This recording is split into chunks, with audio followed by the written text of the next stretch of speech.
आज ना हम एक वचन पढ़ेंगे, गलातियों पहला अध्याय 6 से लेके 12 तक पढ़ेंगे। यहाँ पे लिखा है कोई दूसरा सुसमाचार नहीं। मैंने एक आपको सलाह देना चाहता हूँ, आप गलाती चैप्टर को ना अच्छे तरीके से आपने पढ़ना है। आप इसे अच्छे तरीके से पढ़िए, ये बहुत अच्छा चैप्टर है, मुझे बड़ा पसंद है।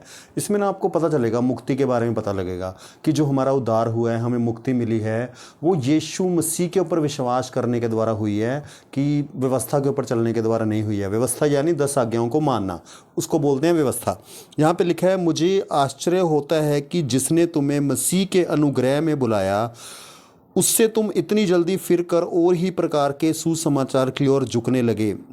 ये ना गलातिया की कलीसिया में क्या हुआ, वहाँ पे पौलुस जब प्रचार कर रहे थे तो वो ये कह रहे थे कि जो तुम्हें अनुग्रह से, मतलब प्रभु की दया से तुम्हारा उद्धार हुआ है, वो इस बात के ऊपर प्रचार करते थे कि प्रभु यीशु के ऊपर विश्वास करने के द्वारा तुम्हें मुक्ति मिली है, कि प्रभु यीशु ने हमारे पापों के लिए लहू बहाया, प्रभु यीशु मसीह हमारे पापों की वजह से क्रूस पर गए और वो मारे गए, तीसरे दिन मुर्दों में से जिंदा हो गए।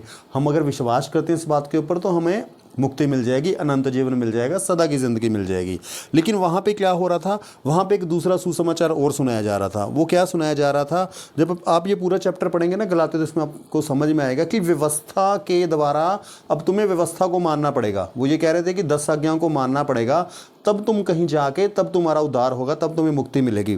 तो यहाँ पे पौलुस उन्हें क्या उत्तर देता है, परंतु वह दूसरा सुसमाचार है ही नहीं, पर बात यह है कि कितने ऐसे हैं जो तुम्हें घबरा देते हैं और मसीह के सुसमाचार को बिगाड़ना चाहते हैं। अब वहाँ पे भी ना मिलावट आ गई थी। पौलुस कह रहे थे कि यीशु मसीह के ऊपर विश्वास करने के द्वारा प्रभु की दया से तुम्हें मुक्ति मिली है, लेकिन दूसरे जो उस टाइम के फरीसी लोग थे, यहूदी लोग थे, वो कह रहे थे नहीं, तुम्हें व्यवस्था को भी मानना पड़ेगा, तभी तुम्हें मुक्ति मिलेगी, नहीं तो तुम्हें मुक्ति नहीं मिलेगी। तो पौलुस क्या कह रहा है कि ये जो दूसरा सुसमाचार है ही नहीं, सिर्फ एक ही सुसमाचार है, वो ये है कि यीशु मसीह के ऊपर विश्वास करने के द्वारा और प्रभु की दया से ही तुम्हें मुक्ति मिली है। फिर आगे पौलुस ने क्या कहा, परंतु यदि हम या स्वर्ग से कोई दूत भी उस सुसमाचार को छोड़कर जो हमने तुमको सुनाया है, कोई और सुसमाचार तुम्हें सुनाए तो शापित है। फिर पौलुस कहता है कि जो बातें हमने बताई हैं ना, अगर उसके अलावा दूसरी कोई सुसमाचार की बातें बता रहा है तो वो श्रापित होगी, उसके ऊपर श्राप आएगा। यहाँ तक उसने बोल दिया, अगर कोई स्वर्ग का दूत भी आके या प्रभु का सेवक अगर प्रचार करेगा, अगर वो ये बातों का प्रचार करेगा कि व्यवस्था के ऊपर चलने के द्वारा तुम्हें मुक्ति मिलेगी, तो वो कह रहा है वो श्रापित हो, क्योंकि हमें जो मुक्ति मिली है वो विश्वास के द्वारा और प्रभु के अनुग्रह के द्वारा। हमारे अच्छे कामों की वजह से हमें अनंत जीवन नहीं मिलेगा, वो प्रभु यीशु मसीह के अनुग्रह, प्रभु यीशु मसीह ने कृपा की है, दया की है उसने हमारे ऊपर। जब हम विश्वास करते हैं तो ये विश्वास करना है कि अनुग्रह के द्वारा हमें अनंत जीवन मिलने वाला है। जैसा हम पहले कह चुके हैं, ऐसा वैसा ही मैं अब फिर कहता हूँ कि उस सुसमाचार को छोड़ जिसे तुमने ग्रहण किया है, यदि कोई और सुसमाचार सुनाता है तो शापित हो। वो दोबारा फिर वही बात बोल रहे हैं कि जो मैंने सुनाया है उसके अलावा अगर कोई और सुसमाचार आके तुम्हें सुना रहा है, कोई तुम्हें ये कह रहा है कि तुम 10 आज्ञाओं को मानोगे तभी तुम्हें अनंत जीवन मिलेगा, तो वो कह रहा है वो श्रापित हो। अगर कोई व्यवस्था को बोलेगा कि व्यवस्था को मानना पड़ेगा, देखो एक बात क्लियर है, प्रभु की दया से, अनुग्रह से हमें अनंत जीवन मिला है। अब इसका मतलब ये नहीं है कि हम पाप करते रहें, बिल्कुल नहीं, हमें पाप करना है। हमें ऐसा नहीं है कि 10 आज्ञा हमें तोड़नी है, लेकिन हमें माननी है वो भी।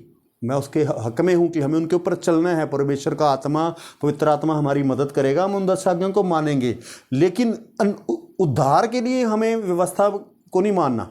हम प्रभु से प्रेम करते हैं इसलिए हमें उसकी आज्ञाओं को मानना है, हमें पाप नहीं करना हमें। लेकिन इस बात को समझना है कि जो हमें अनंत जीवन है वो प्रभु यीशु मसीह की दया से मिला है।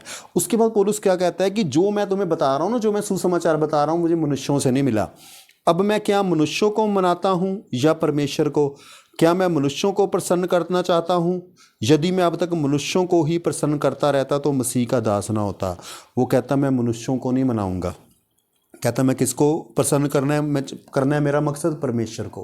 कहता है इंसानों को प्रसन्न करना मेरा मकसद नहीं है, मेरा मकसद है परमेश्वर को क्या करना है? प्रसन्न करना है। कहता है अगर मैं मनुष्यों को ही प्रसन्न करता रहता तो फिर मैं यीशु मसीह का दास नहीं हूँ। तो इसलिए हमें किसको प्रसन्न करना है? परमेश्वर को, इंसानों को नहीं। उसके बाद उसने क्या बोला, हे भाइयों मैं तुम्हें बताए देता हूँ कि जो सुसमाचार मैंने सुनाया है वह मनुष्य का नहीं, क्योंकि वह मुझे मनुष्य की ओर से नहीं पहुँचा और ना मुझे सिखाया गया, पर यीशु मसीह के प्रकाशन से मिला। वो कह रहा है जो बात मैं बोल रहा हूँ ना कि अनुग्रह से तुम्हारा उद्धार हुआ है, अनुग्रह से तुम्हें मुक्ति मिली है, कहता है ये मुझे मनुष्यों ने नहीं सिखाया। ये किसने सिखाया? ये प्रभु यीशु मसीह के प्रकाशन से, प्रभु यीशु मसीह ने उसे प्रकाशन के द्वारा ये बातें बताई हैं। प्रभु यीशु मसीह ने उनसे आमने सामने बात करी है, प्रभु यीशु मसीह से की उसने आवाज़ सुनी है। तो इस तरह से वो ये कहना चाह रहा है कि ये बातें मुझे, सुसमाचार जो मैं बता रहा हूँ, ये मुझे प्रभु यीशु की ओर से मिला हो, इंसानों से नहीं मिला हुआ है। तो इसलिए हमें इस बात को समझना है कि जो हमें अनंत जीवन मिला है वो हमारे मतलब अच्छे कामों की वजह से नहीं, वो हम मिला है हमें अनुग्रह से, कृपा से, प्रभु की दया के ऊपर। इस बात को हमने सदा याद रखना है कि प्रभु की दया से हमें अनंत जीवन मिलने वाला है। वो हमारे कर्मों के ऊपर डिपेंड नहीं है कि हम अच्छे कर्म करेंगे तभी हम स्वर्ग में जा पाएंगे। नहीं, हमें अच्छे काम करने हैं। फिर मैं ये नहीं कह रहा हूँ कि अब अच्छे काम नहीं करने, हमें करने हैं वो, लेकिन वो ये नहीं सोचना कि इन अच्छे कामों से हमें स्वर्ग मिल रहा है। हमें स्वर्ग मिल रहा है यीशु के लहू बहाने की वजह से। इस बात को मैं आपको समझाना चाहता हूँ। बाकी आप गलाती चैप्टर पूरा पढ़िए, बार बार पढ़िए, आपको बहुत अच्छे तरीके से क्लियर हो जाएगा अनंत जीवन के बारे में। आज के लिए इतना ही काफ़ी है। प्रभु आपको बहुत आशीष दे। Thank you very much.